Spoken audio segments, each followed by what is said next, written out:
বন্যা পরিস্থিতির খবর জানাতে নোয়াখালী থেকে যোগ দিচ্ছেন সুমন ভৌমিক এবং ফেনী থেকে যোগ দিচ্ছেন সহকর্মী দিলদার হোসেন। আমি শুরুতেই যেতে চাই সুমনের কাছে। নোয়াখালীতে বিভিন্ন এলাকায় তো পানি কমেছে, কিন্তু দুর্ভোগ তো কমেনি। এই মুহূর্তে আপনি যেখানে আছেন সুমন, সেই এলাকার পরিস্থিতি কি? আসলে নোয়াখালীতে আমরা শুরুতে জানাচ্ছিলাম যে 7টি উপজেলা মূলত পানিবন্দী হয়ে পড়েছিল। এর মধ্যে আজকে পানি উন্নয়ন বোর্ড যেটি বলেছে যে কোম্পানিগঞ্জ এবং কবিরহাট সুবর্ণচর এই 3টি উপজেলার কিন্তু পানি অনেকটাই নেমে গেছে, সেখানকার জনজীবন অনেকটা স্বাভাবিক হয়েছে। কিন্তু এখনো পর্যন্ত পানি রয়েছে নোয়াখালী সদর উপজেলা, বেগমগঞ্জ, সেনবাগ, সোনাইমুড়ি এবং চাটখিলের কিছু অংশে রয়েছে। জেলা শহর সহ এই কয়েকটি জায়গায় কিন্তু এখনো পানি কমেনি। কমেছে সেটা কিন্তু আশানুরূপ নয়। গত 5 দিন বৃষ্টি না হওয়াতে হয়তো কিছু পানি কমেছে, যেটি প্রশাসন যেটি বলছে যে পরিমাণ পানি কমার কথা সেই পরিমাণ পানি কিন্তু কমেনি।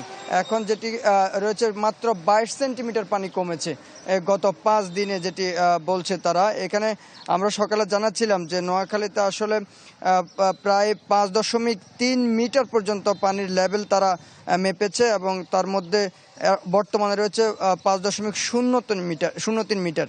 এর মধ্যে 22 সেন্টিমিটার কমেছে, এটি বলেছে আমাদেরকে পানি উন্নয়ন বোর্ড। অর্থাৎ এই কয়েকটি উপজেলা সদর এবং বেগমগঞ্জ, সেনবাগ, চাটখিল, সোনাইমুড়ি এই কয়েকটি উপজেলার পানি কমতে আরও অন্তত 15 দিন সময় লাগবে এমনটি ধারণা করা হচ্ছে। কারণ যে পরিমাণ খালের মধ্যে এখনো পর্যন্ত বাঁধ রয়েছে বিভিন্ন জায়গায়, বা যে ব্রিজগুলো করা হয়েছে অপরিকল্পিত ব্রিজ, তার মধ্যে আবর্জনা রয়েছে, সব মিলিয়ে আসলে পানি নামতে খুব ধীর গতিতে পানি নামছে। ফলে অনেক সময় নিবে হয়তো নোয়াখালীর এই 4-5টি যে উপজেলা এখনো পর্যন্ত পানি। ফেনী থেকে এবারে যুক্ত হচ্ছে সহকর্মী দিলদার হোসেনের সঙ্গে। দিলদার,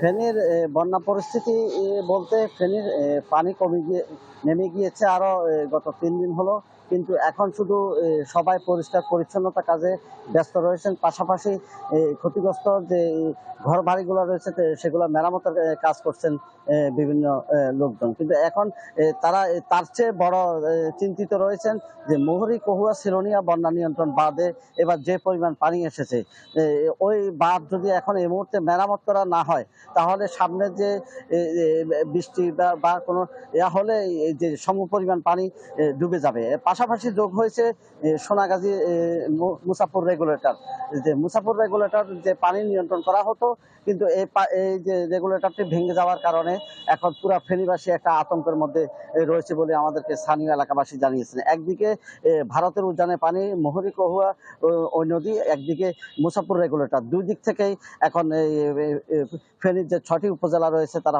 প্লাবিত শঙ্কা করছেন বলে মনে করছেন। এই কারণে তারা সরকারের ঊর্ধ্বতন মহলের দৃষ্টি আকর্ষণ করছে, অনতিবিলম্বে যদি এগুলোর কাজ করা না হয় তাহলে এর চেয়ে ভয়াবহ পরিণত হবে বলে মনে করছেন স্থানীয়রা। এই ছিল আমার সর্বশেষ।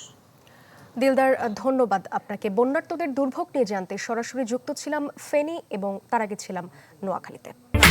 ফ্যালকন অ্যালুমিনিয়াম, নির্ভরতার প্রতীক।